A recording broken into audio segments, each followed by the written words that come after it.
Pois bem, meus irmãos, Hebreus capítulo 3, em um primeiro momento nós vamos ler do verso 1 ao verso 6, e depois, com a graça do Senhor, nós vamos avançando nesse documento que é tão belo e que tem enriquecido tanto as nossas vidas. Hebreus capítulo 3, a partir do verso 1 até o verso 6, nos diz a palavra do Senhor.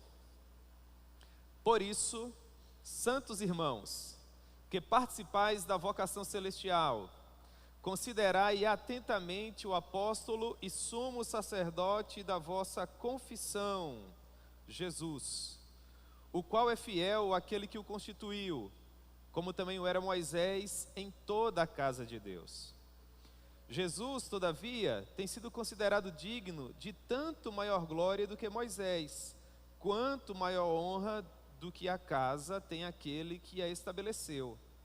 Pois toda a casa é estabelecida por alguém, mas aquele que estabeleceu todas as coisas é Deus.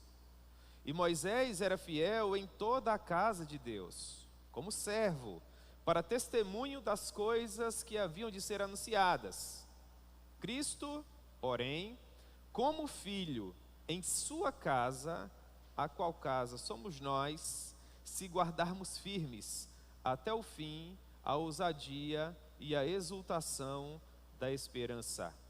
Que Deus possa propor a sua palavra ao nosso coração. Meus irmãos, vamos orar um pouco mais, em nome de Jesus. Meu Deus, nós amamos o Senhor e nós rogamos o teu favor para que graciosamente o Senhor possa nos ensinar hoje pela manhã. Nós estamos diante, meu Deus, de um texto profundamente solene, um texto que se preocupa com a salvação das nossas almas eternas. Aqui nós temos diante de nós tanto exortação como consolação. Nós temos, ó Deus, encorajamento, mas aqui nós também temos reflexão. Que o Senhor possa, ao longo desses breves minutos que teremos, tratar conosco, nos mostrar, ó Deus, onde efetivamente nós estamos dentro dessa jornada até a Jerusalém Celestial. E nos ajudar, Senhor, com esse coração que às vezes parece tão desmotivado, tão alquebrado, ó Pai, e que precisa de ajuda para permanecer firme nos teus caminhos. Portanto, meu Deus, seja misericordioso para conosco, conforme a tua vontade, e fale aos nossos corações, em nome de Jesus, amém. Muito bem, meus irmãos, nós sabemos que a carta aos Hebreus foi escrita com o objetivo de exortar os cristãos que se encontravam sob o fogo da perseguição, a fim de que eles pudessem permanecer firmes na fé. Esse é um aspecto. Mas esse documento também foi escrito para sanar as dúvidas dos judeus recém-saídos do judaísmo e que agora estavam caminhando no seio do cristianismo. Nas lições anteriores, como os irmãos bem lembram, nós tratamos a respeito do Senhor Jesus. O autor desse tratado diz que nos primeiros dias Deus esteve falando aos pais através dos profetas, mas que agora Ele nos fala através do Filho. Portanto, no capítulo 1, nós aprendemos que o Senhor Jesus é o poderoso Filho de Deus, o Criador e o sustentador de todas as coisas, e que por causa disso Ele é digno de glória. Obviamente nós precisamos dar ouvidos àquilo que Ele fala. A partir de então, a pessoa que escreveu esse tratado, ele começou a encorajar as pessoas que estavam recebendo esse documento, ao tempo em que também procurava sanar as dúvidas daquelas pessoas, visto que elas haviam passado a vida inteira no judaísmo e agora que estavam dando os primeiros passos no cristianismo, era natural que elas tivessem muitas dúvidas. Por exemplo, os judeus, eles privilegiavam muito o ministério dos anjos. Portanto, aquilo que era feito pelos anjos, sobretudo no contexto do Antigo Testamento, era muito valorizado. No capítulo 1, ele trabalha esse aspecto. Quem é superior? O Senhor Jesus ou os anjos? E nós aprendemos que, obviamente, Jesus é superior aos anjos. Então, ao tempo em que ele retira essa dúvida, ele aproveita para fazer a sua primeira grande exortação solene. Ele diz o seguinte: preste atenção, vocês que estão desmotivados, vocês que estão desencorajados, vocês que por ocasião da perseguição estão pensando em desistir, levem isso em consideração. Se no período do Antigo Testamento, aquilo que foi ministério dos anjos, quando não obedecido, foi cobrado, como escaparemos nós se negligenciarmos tão grande salvação que agora nos é oferecida não por anjos, seres ministradores criados por Deus para o louvor da sua glória, mas pelo próprio Filho de Deus. Então percebam que o autor do documento, ele trabalha sempre com essa premissa em mente. Ele levanta uma tese, um argumento, ele procura sanar uma dúvida específica, e uma vez que ele constrói esse argumento, ele nos faz uma exortação ao final. Olha, preste atenção, vocês concluíram junto comigo que o Senhor Jesus é superior aos anjos. Se quando os anjos ministravam haviam consequências para a desobediência, nós não teremos como escapar se desobedecermos aquele que é maior que os anjos, o Senhor Jesus. No capítulo 3 que nós vamos estudar hoje, a proposta é a mesma, só que agora ele vai trabalhar uma próxima dúvida. Quem é superior? Moisés ou o Senhor Jesus? Nós veremos ao longo dessa manhã que o Senhor Jesus é superior a Moisés.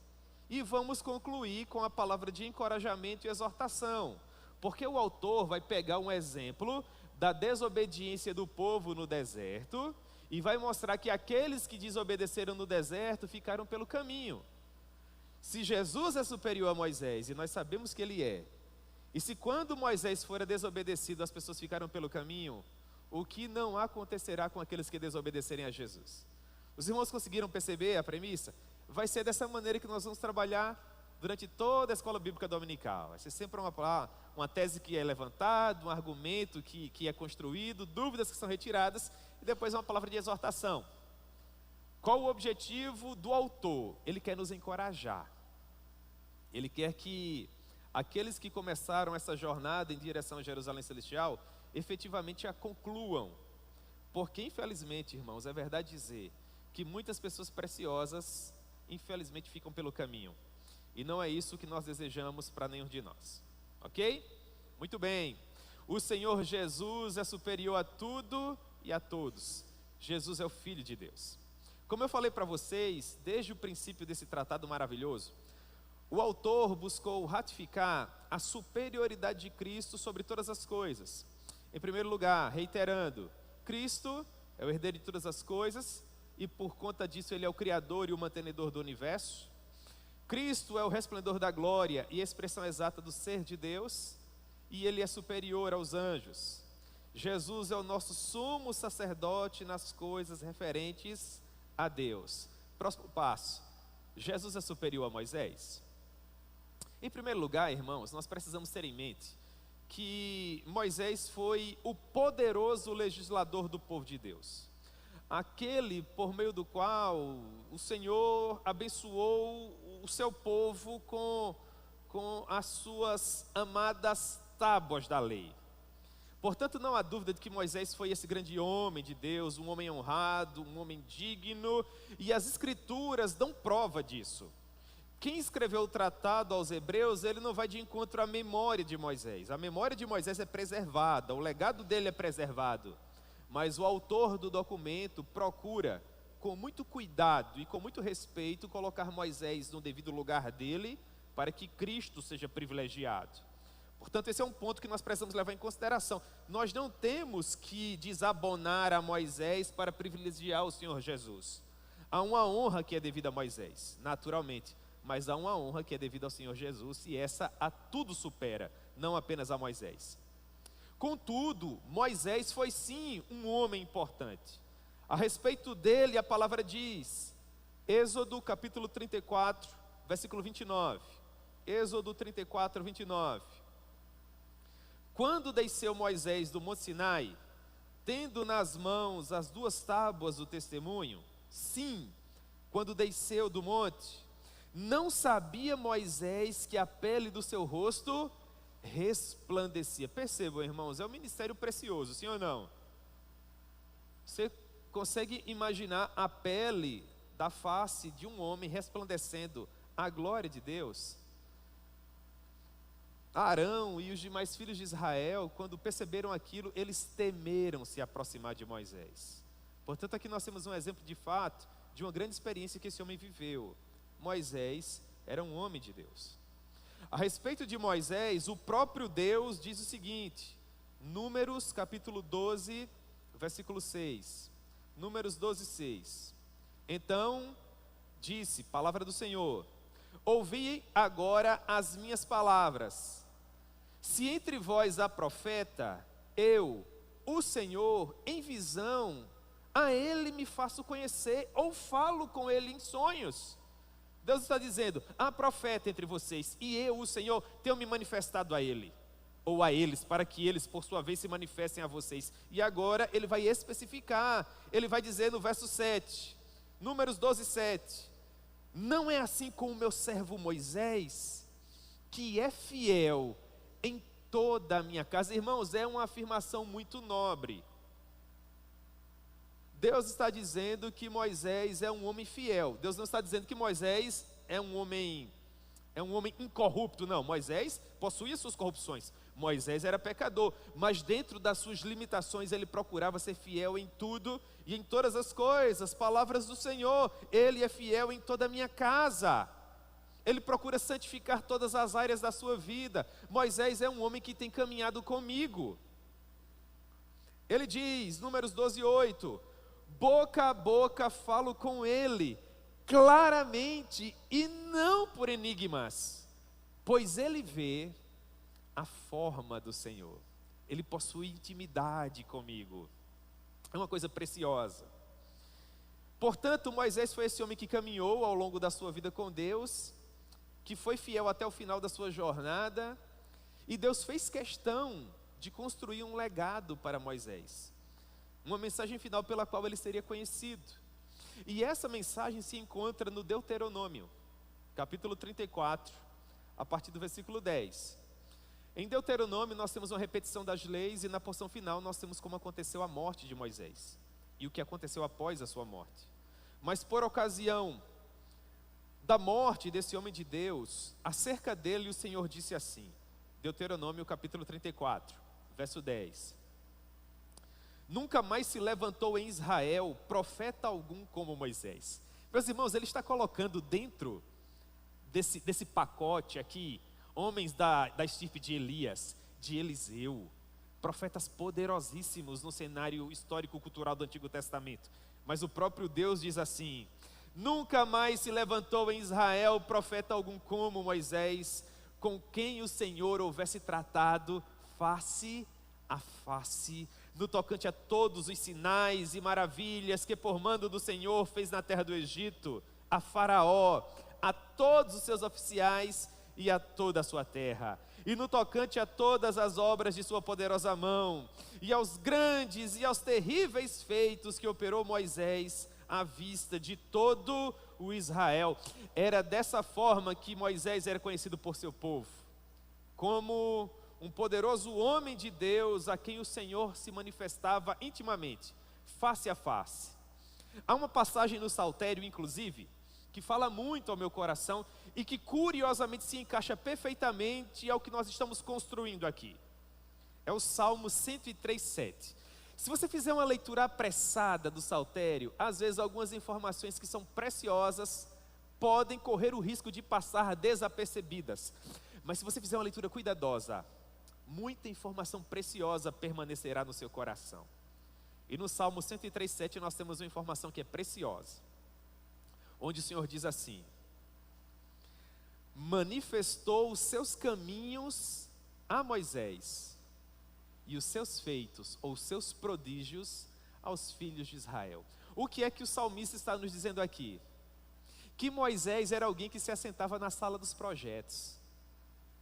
Moisés era alguém que conhecia os bastidores. Quando Deus queria fazer algo, ele manifestava os seus caminhos a Moisés. Qual era o seu plano, quais eram os seus projetos. Enquanto que a massa via apenas o estardalhar dos fogos, a coisa quando já estava acontecendo, quando o projeto já estava em andamento.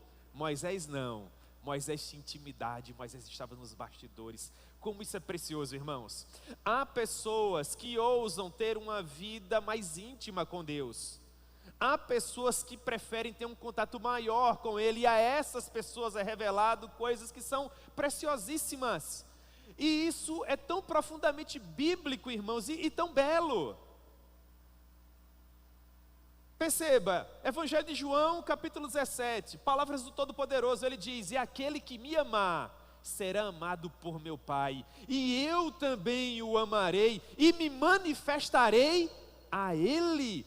Portanto, não significa dizer que haverá uma revelação especial para essas pessoas, mas significa dizer que elas terão uma intimidade tal com o Senhor, que olharão para os mesmos textos sagrados que nós olhamos diuturnamente, e conseguirão enxergar coisas que nós não conseguimos, e viver experiências sobrenaturais tão fantásticas que nós nem mesmo ousamos sonhar.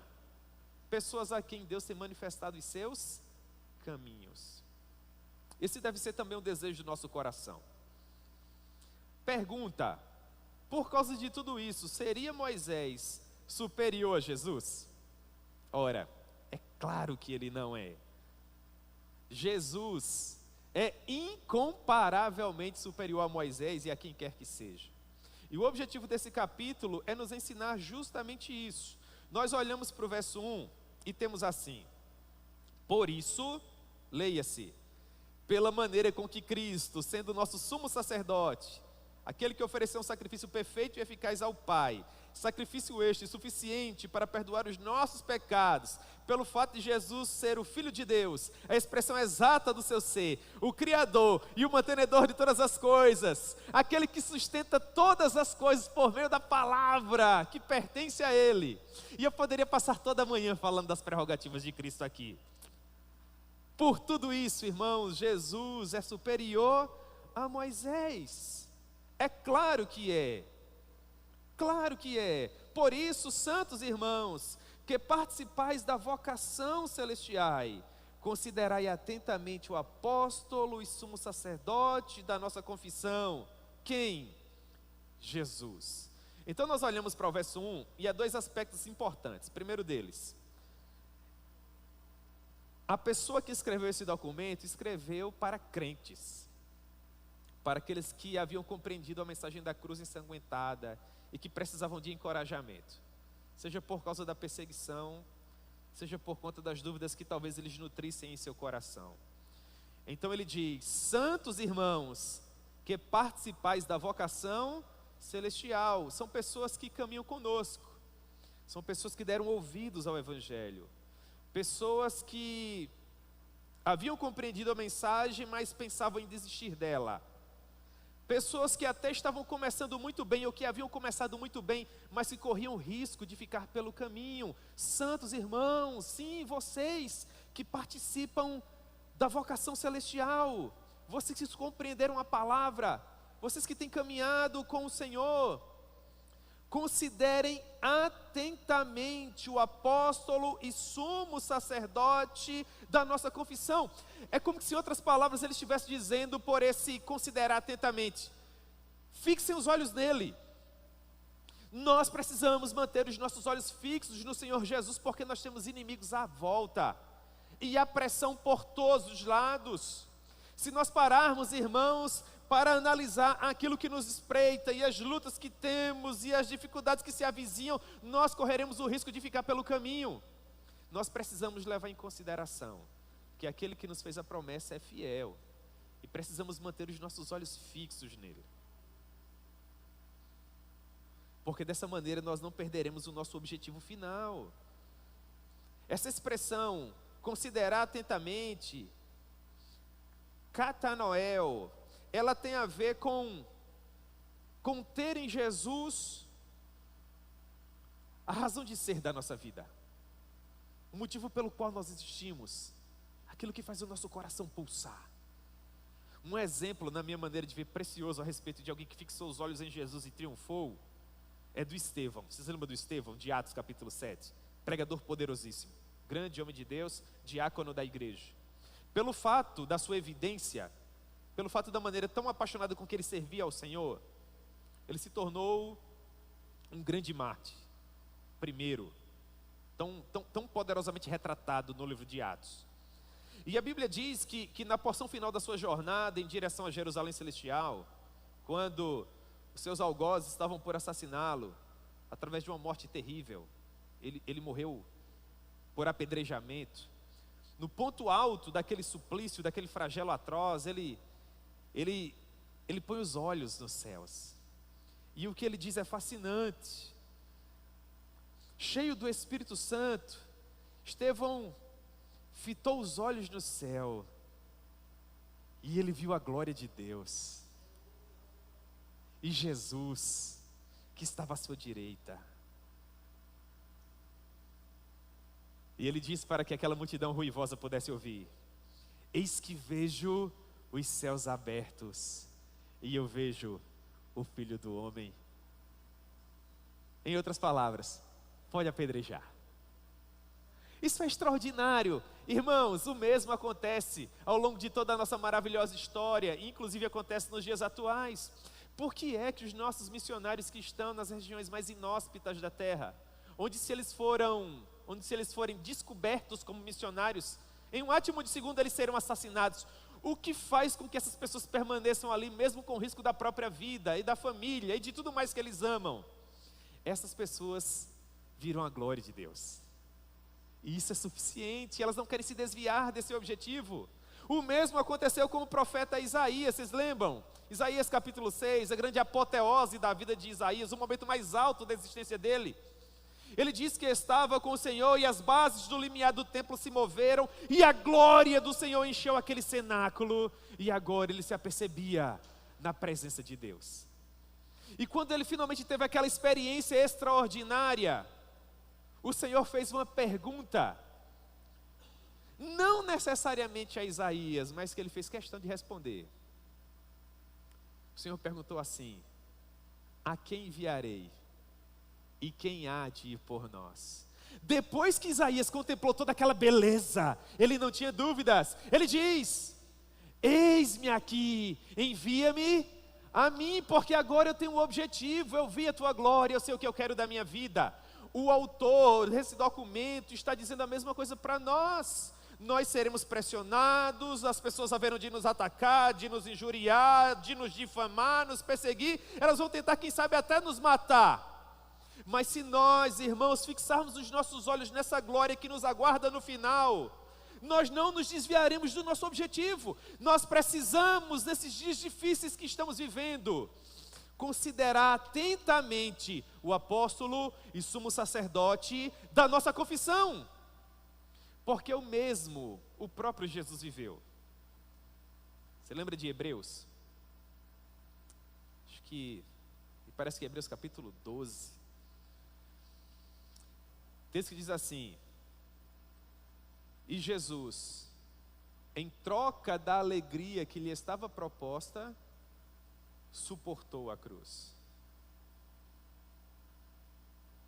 Com base nesse exemplo, portanto, corramos com perseverança a nossa própria jornada. O Senhor Jesus, ele possuiu o seu objetivo, a alegria que o aguardava no final. Em troca dessa alegria, ele suportou a cruz. Da mesma forma, nós sabemos que há algo que nos aguarda no final, e nós precisamos seguir com alegria à procura desse objetivo, para a maior glória de Deus, para a maior glória de Deus. Assim como o Senhor Jesus, Moisés foi o único personagem do Antigo Testamento que também foi sacerdote e profeta, tendo cumprido com muito desvelo ambas as funções. Mas Moisés era um tipo, Moisés era uma sombra, Moisés apontava para Cristo. Um homem que, tendo recebido do Senhor dons e talentos para fazer a obra do seu amado rei, foi fiel em tudo aquilo que lhe foi confiado. É a próxima afirmação, perceba. Ele diz no verso 2: o qual é fiel àquele que o constituiu. Entenda, o autor está dizendo que nós que participamos da vocação celestial devemos considerar atentamente o apóstolo e sumo sacerdote da nossa confissão, Jesus, o qual foi fiel àquele que o constituiu, assim como era Moisés. Moisés era um homem fiel. O autor em nenhum momento está querendo desacreditar a vida ou o ministério de Moisés, mas ele ao mesmo tempo está querendo que nós olhemos com olhos genuínos para aquele que de fato importa, que é o Senhor Jesus, porque Moisés era um tipo, Moisés era uma sombra. O que significa? Moisés era um personagem do Antigo Testamento que apontava para Jesus, para que com base nesse apontamento nós tivéssemos melhores condições de compreender Jesus. Se Moisés era fiel, Jesus muito mais, como também o era Moisés em toda a casa de Deus. O que nós podemos entender por essa casa de Deus? Alguns comentaristas dizem tratar-se do tabernáculo, ou da tenda da congregação, que Moisés esteve servindo, ao passo que outros apontam para o Israel como nação, como uma família de fato. Na minha maneira de ver, ambos estão corretos. Ambos estão corretos.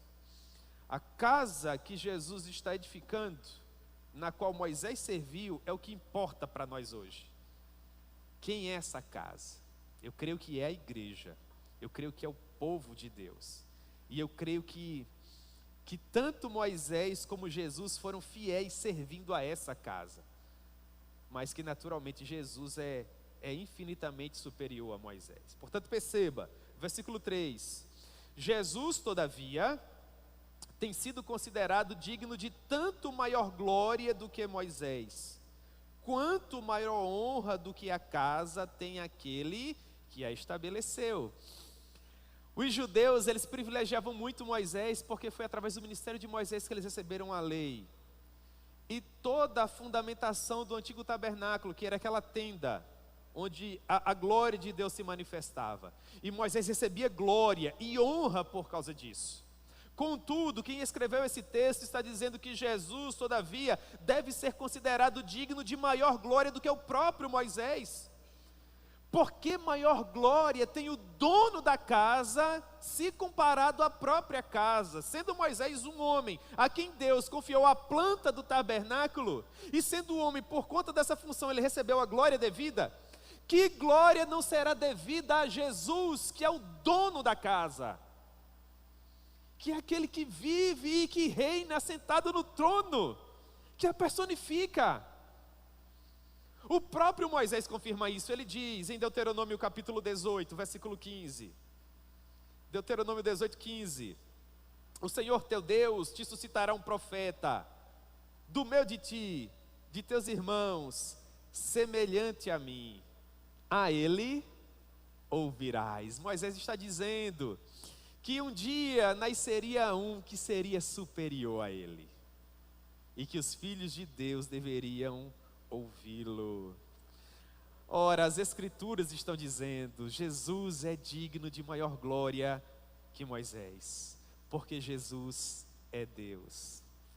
Uma afirmação como essa, naturalmente, aguçaria a curiosidade de qualquer judeu, o qual, a essa altura, ouvindo esse texto sendo lido em voz alta, talvez estivesse perguntando, mas como isso ocorre?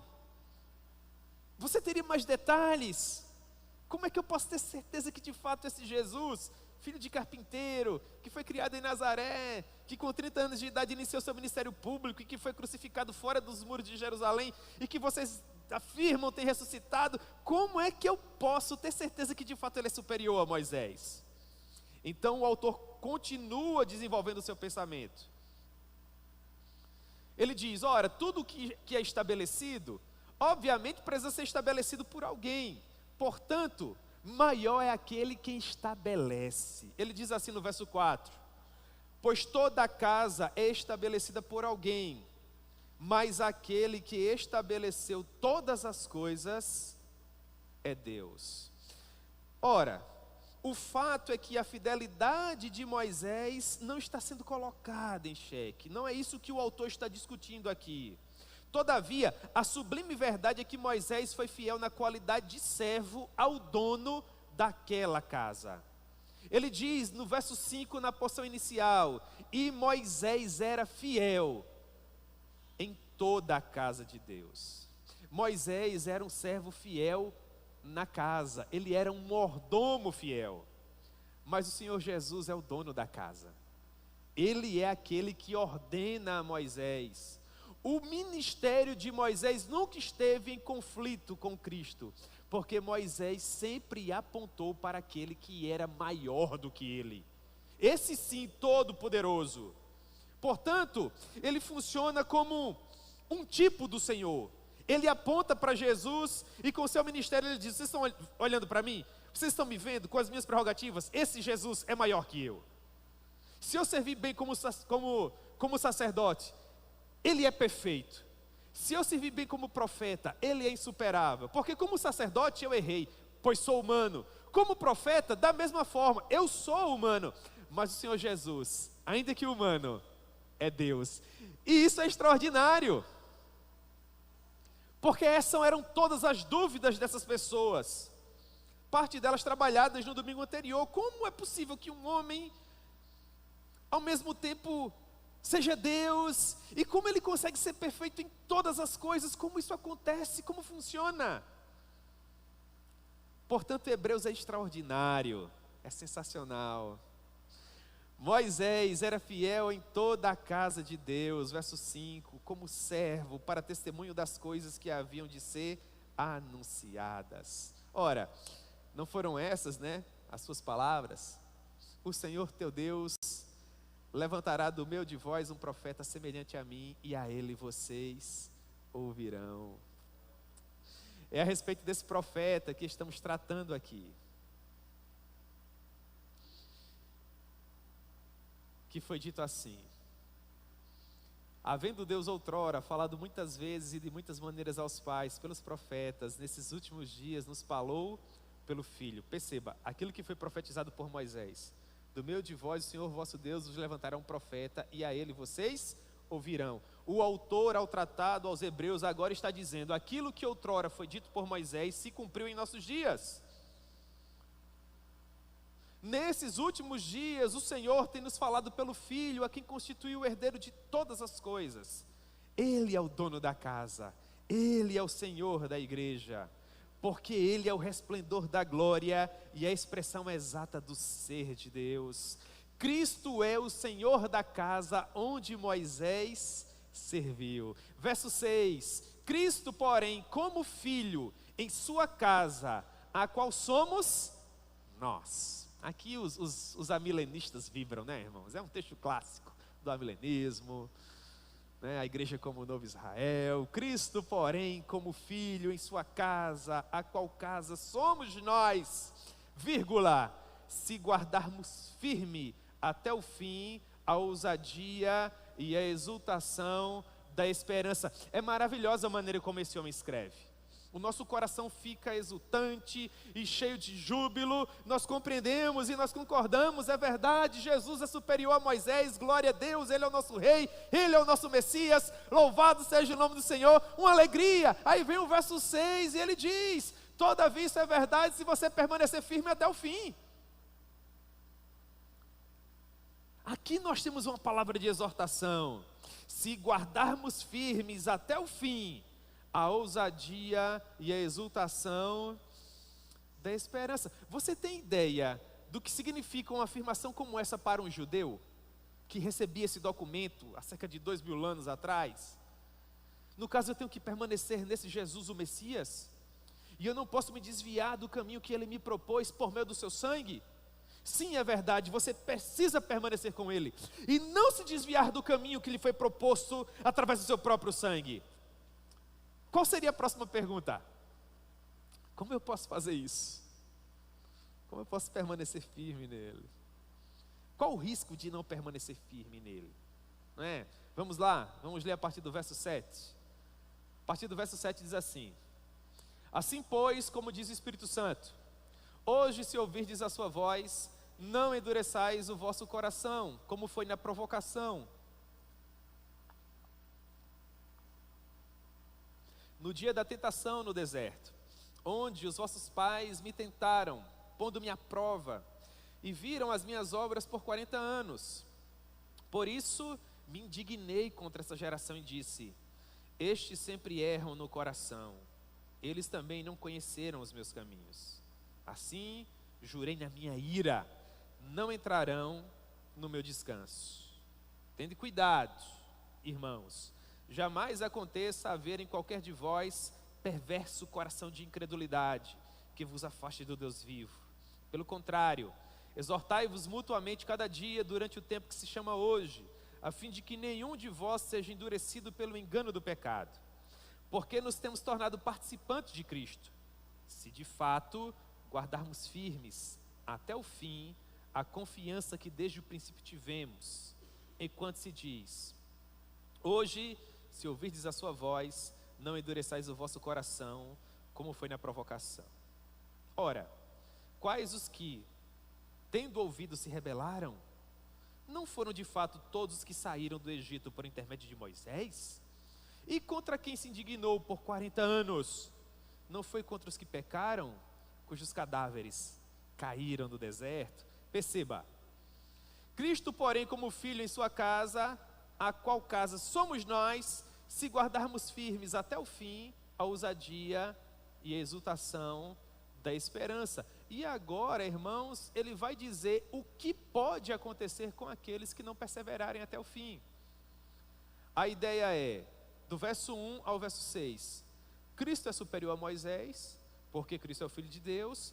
As pessoas que receberam essa carta naquela época estavam pensando em desistir, então agora ele aproveita que todos concordam que Jesus é superior a Moisés para trazer uma exortação. Ele diz: se Moisés, quando desobedecido, acarretou consequências aos que desobedeceram, aos que não perseveraram, imagine o que pode acontecer àqueles que não obedeceram a Cristo, que de fato é maior que Moisés, por ser o próprio Deus. É isso que ele vai nos ensinar agora. E nós precisamos ter uma atenção solene aqui, porque isso tem a ver com a nossa realidade, isso tem a ver com as nossas almas eternas. E a maneira com que o escritor faz isso é introduzindo uma série de citações do Saltério. Ora, a essa altura, pelo fato dele ser inspirado pelo Espírito Santo para escrever um documento como esse, ele poderia bem dizer, palavra do Senhor, e afirmar. Ele poderia muito bem, quem sabe, dizer, assim como foi no passado, por exemplo, agora vocês devem fazer dessa maneira. Seria uma palavra de autoridade. Mas a construção que ele escolhe, irmãos, é muito solene. Traz uma autoridade poderosíssima.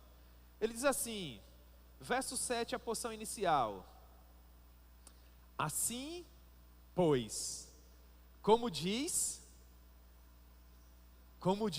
quem, irmãos? Como diz? Então cale-se toda a terra, porque Deus vai falar. Você percebe como é solene?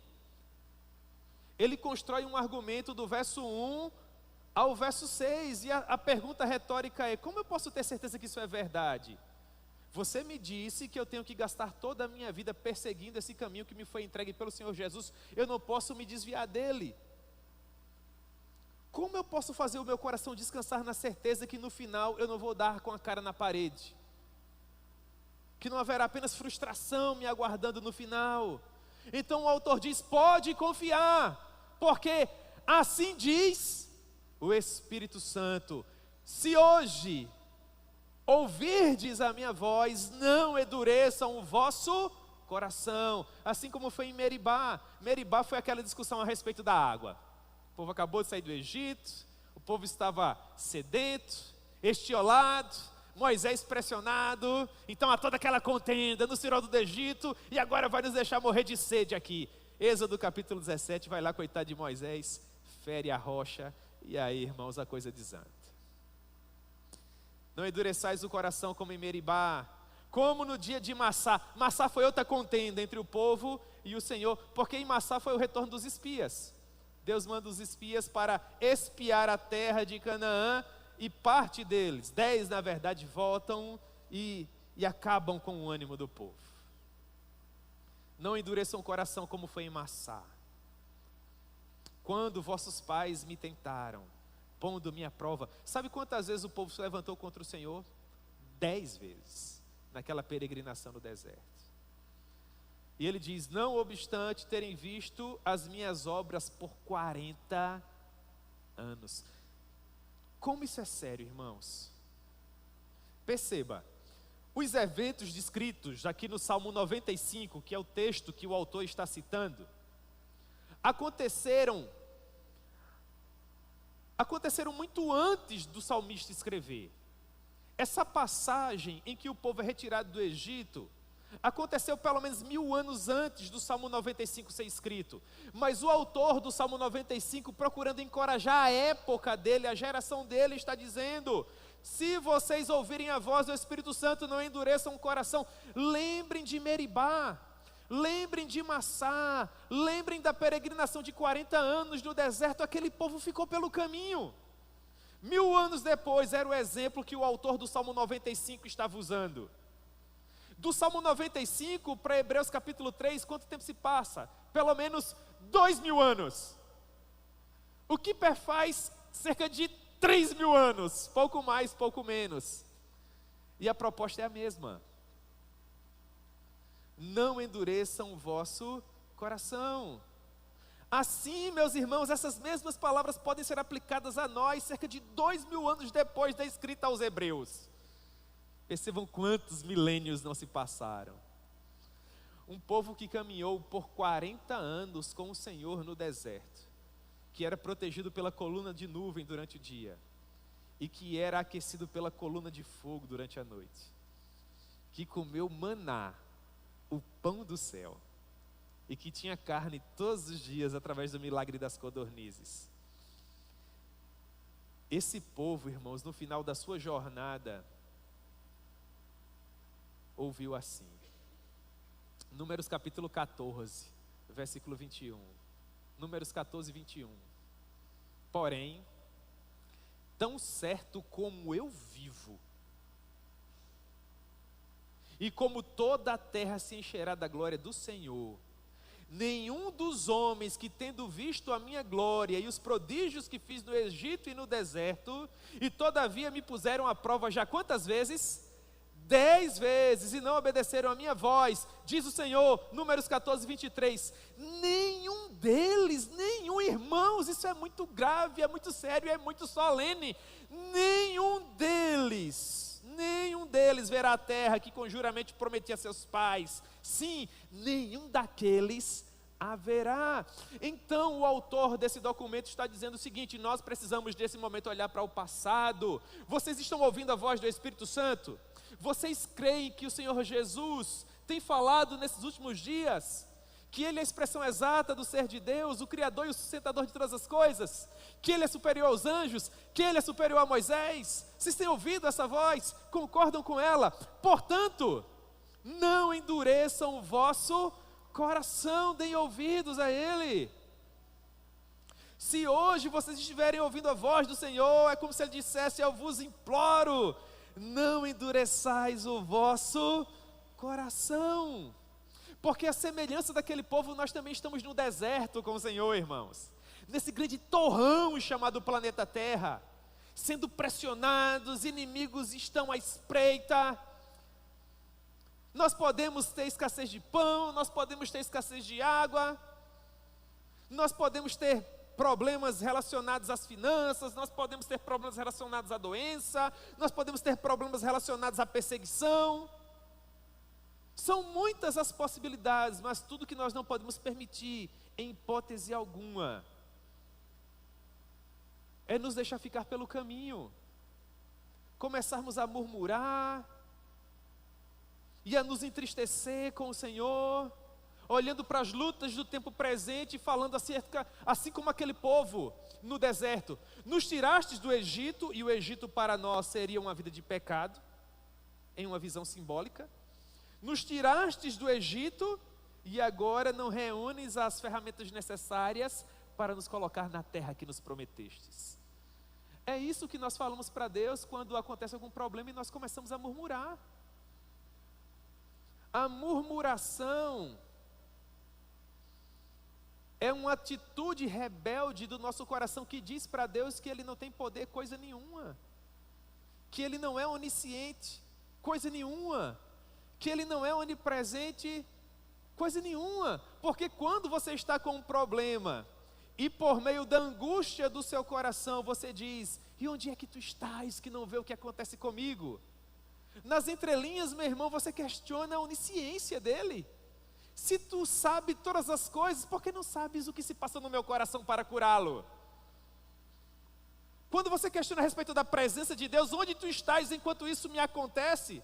Nas entrelinhas da sua indagação, você questiona a sua onipresença. Se tu estás em todo lugar por ser Deus, por que não estás comigo para me livrar da minha angústia? E nós o tentamos e nós o provocamos. Esse povo fez isso por 10 vezes, dentro do exemplo de Moisés. Eles ficaram de fora. Eu olho para a minha vida e me pergunto quantas vezes eu questionei. Quantas vezes eu, como criatura, tentei colocar em xeque a fidelidade dele, que é Deus, em relação a mim. É muita audácia, não é, irmãos? Portanto, se hoje nós ouvirmos a voz do Senhor, que o nosso coração não venha a ser endurecido, como foi na tentação no deserto. Que Deus não permita isso, irmãos. Que nós possamos descansar na certeza de que aquele que nos tirou do Egito do pecado, pode nos colocar na Canaã celestial. Ele é fiel e Ele o fará, para a glória do nome dEle. Verso 12, tende cuidado, irmãos, jamais aconteça haver em qualquer de vós perverso coração de incredulidade, que vos afaste do Deus vivo. Nas entrelinhas é como se Ele estivesse dizendo, tende cuidado, vocês estão vendo, se aconteceu com eles, infelizmente pode acontecer com vocês. Nós estamos em peregrinação, nós estamos em direção a Jerusalém Celestial, nós estamos nesse relacionamento com Deus.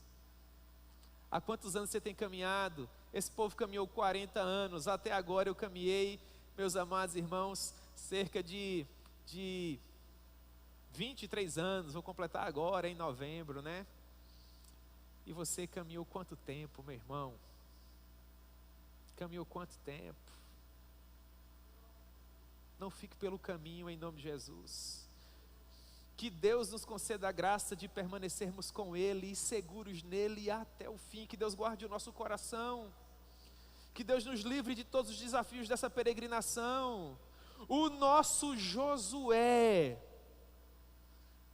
já espiou a terra e Ele nos colocará nela.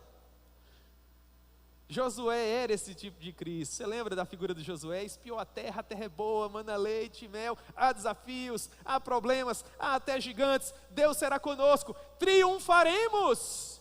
Esse Josué, irmãos, esse grande general é quem marcha a cabeça da coluna desse grande exército celestial. Ele já espiou a terra, ele sabe que há condições de vitória. Na verdade, a vitória já é nossa, em nome dele próprio. Então, caminhemos com ele. Caminhemos com Ele, que Ele guarde o nosso coração. Que Ele guarde o nosso coração. Porque com Ele não se brinca, irmãos. Com Ele não se brinca. E me chama muita atenção o último diálogo que o Senhor tem com Moisés. Porque vocês se lembram da discussão de Meribá, por conta da água. Moisés, afligido por milhares de pessoas, recebe ordens para falar à rocha. Mas em sua atitude ele afere. A água sai naturalmente. Mas Moisés não deveria ter agido daquela maneira. Nós não queremos entrar no mérito da justificativa. Enfim, irmãos, aquilo desagradou a Deus. E Deus diz para Moisés, Moisés, você não vai entrar. Ah, irmãos, isso eu já chorei tanto com essa passagem, meu Deus. E você sabe que para mim chorar não precisa muita coisa não, né? Se ficar bonito para chover, eu choro.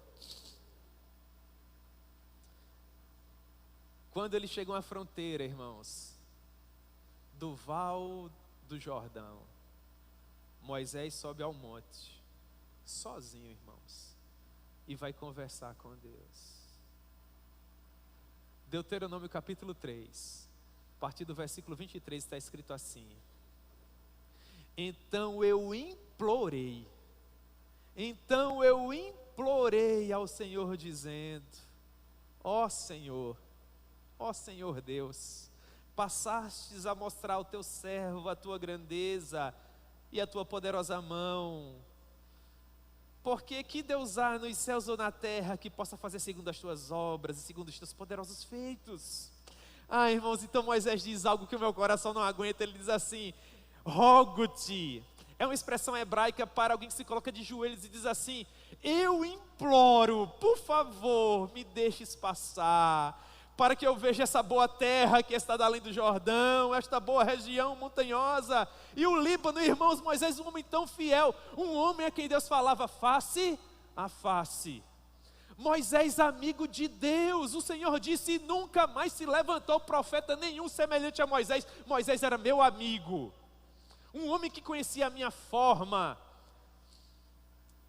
Versículo 26, porém o Senhor indignou-se muito contra mim, por vossa causa, e não me ouviu, antes me disse, resposta do Senhor, irmãos, é esse Deus que nos aguarda na glória. E ele está falando com um dos melhores amigos dele. Ele diz assim, basta, não toque mais nesse assunto.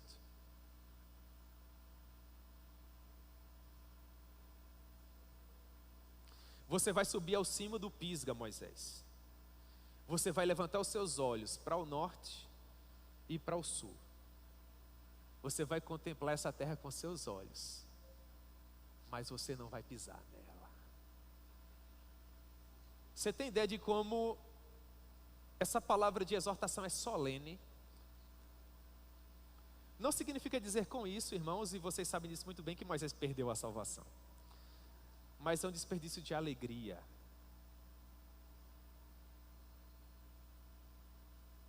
Agora, partindo para um exemplo mais drástico, infelizmente há muitas pessoas que perderão a salvação, sim, que ficarão pelo caminho.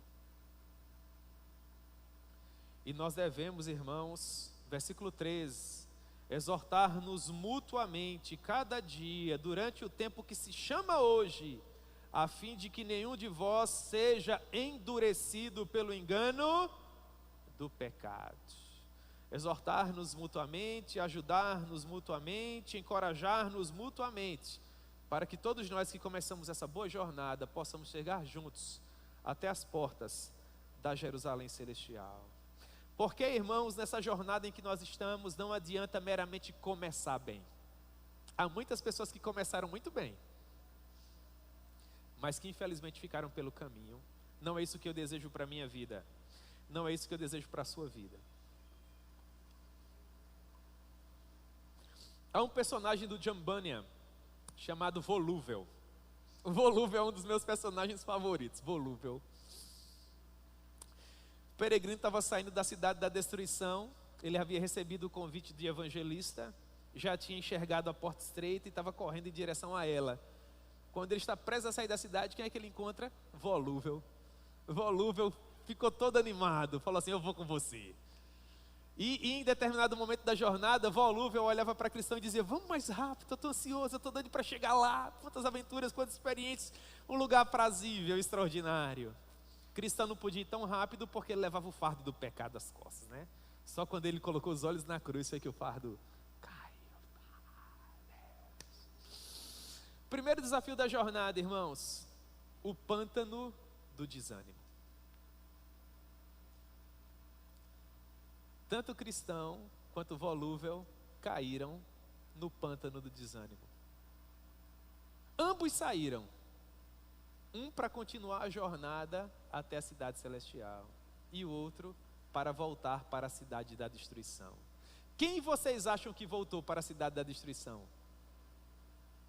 Volúvel. E infelizmente há muitos cristãos volúveis nos dias atuais. Começam com muita alegria, começam com muito entusiasmo, começam com muita motivação, mas assim como a semente que caiu em território rochoso, não possuem boas raízes. Ao nascer do sol, quando surgem as primeiras provações por não terem boas raízes, essa plantinha tão motivada, tão entusiasmada, infelizmente seca e morre, ficando pelo caminho. Não é isso, irmãos, que deve acontecer conosco. Pelo contrário, vamos nos exortar mutuamente. Você viu aquele irmão que não está tão animado? Dê uma palavra de conforto, de ânimo a ele. Você percebeu que aquele irmão que senta do seu lado não está vindo para o culto uma, duas vezes? Manda uma mensagem para ele. Você não tem que esperar apenas pelo pastor. O verso 13 não diz, pelo contrário, pastores do rebanho, exortem o rebanho todos os dias. Não. O texto está dizendo que nós precisamos nos exortar mutuamente, é responsabilidade de todos. Eu tenho que fazer como pastor, você tem como fazer, meu irmão. Nós somos uma família, precisamos nos exortar mutuamente todos os dias, durante toda a nossa jornada, para que ninguém fique pelo caminho endurecido pelo engano do pecado.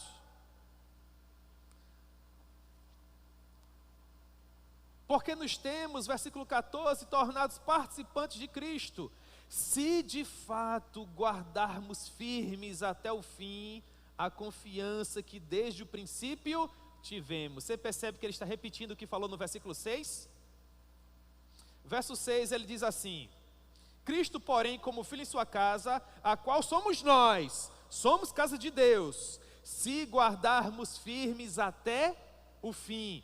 Verso 14, porque nos temos tornados participantes de Cristo, ou seja, somos sua casa, somos o seu povo, se de fato guardarmos firmes até o fim, a confiança que desde o princípio tivemos. Nós somos cristãos reformados, acreditamos na perseverança dos santos. Nós acreditamos que aquele que nos chamou no princípio haverá de nos manter seguros até o final. Nós acreditamos que não somos nós que seguramos na mão de Deus, mas é Deus que em Cristo segura em nossas mãos. Mas para que você tenha essa segurança, você precisa ser salvo. E aquele que é salvo, esse permanece até o fim. Eu creio que infelizmente aqueles que ficam pelo caminho nunca efetivamente provaram do dom celestial. Eles podem até ter aprendido o evangelho intelectualmente, eles podem ter vivido experiências pelo fato de terem acompanhado o corpo de Cristo por algum período sobre a face da terra, mas nunca de fato nascerem de novo. Sabe por quê, irmãos? Porque na minha maneira de ver, e essa é a teologia que eu amo e adoto, é impossível você colocar os olhos naquela cruz e não ser completamente transformado por ela. É impossível ser comprado pelo sangue de Cristo, irmãos, e depois ser abandonado pelo meio do caminho. Eu não consigo compreender dessa maneira.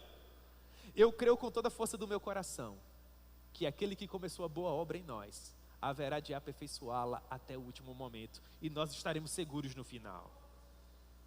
Isso não quer dizer que nós não enfrentaremos lutas, isso não quer dizer que nós não enfrentaremos aflições, isso não quer dizer que em algum momento nos sentiremos desanimados, isso não quer dizer que em algum momento não pensaremos em desistir. Tudo isso vai acontecer, mas o fato é que, para além de tudo isso, quem de fato foi comprado pelo sangue de Cristo, aconteça o que acontecer, vai ser salvo no final. E isso deve fortalecer o seu coração. Portanto, lute para que ele não seja endurecido. Lute para que você tenha certeza de que você de fato está com Cristo. Cuidado com os desafios do caminho. Cuidado com os desafios do caminho.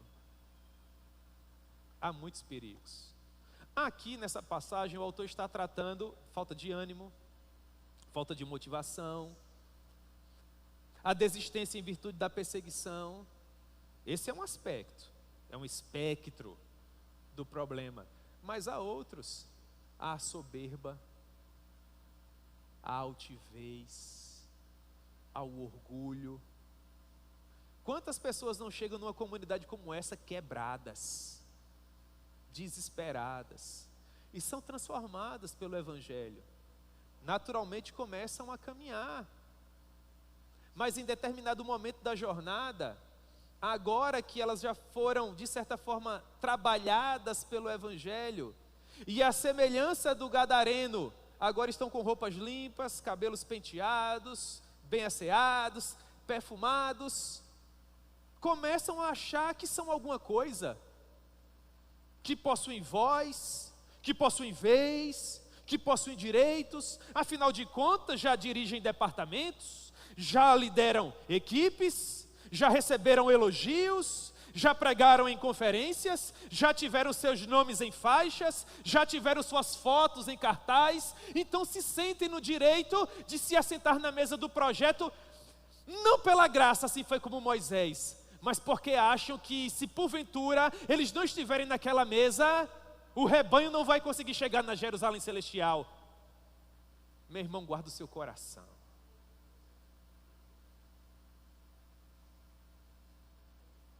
guarda o seu coração.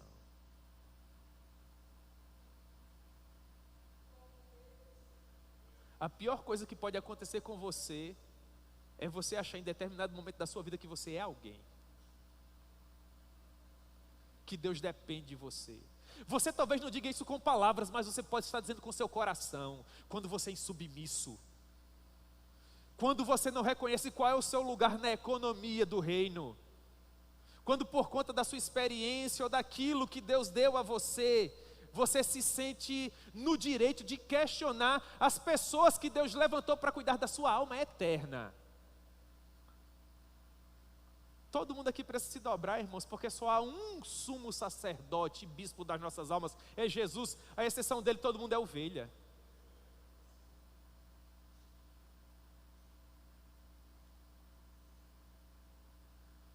Eu li uma frase em um livro do Spurgeon uma vez, e nunca esqueci.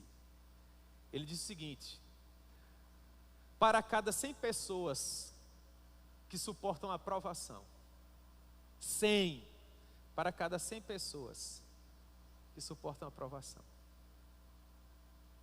há uma que suporta a promoção.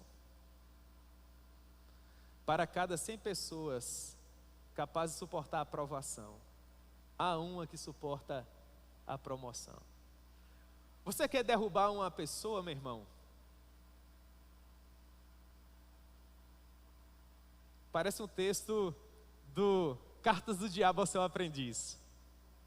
C.S. Lewis falando: não persiga não, faça um elogio.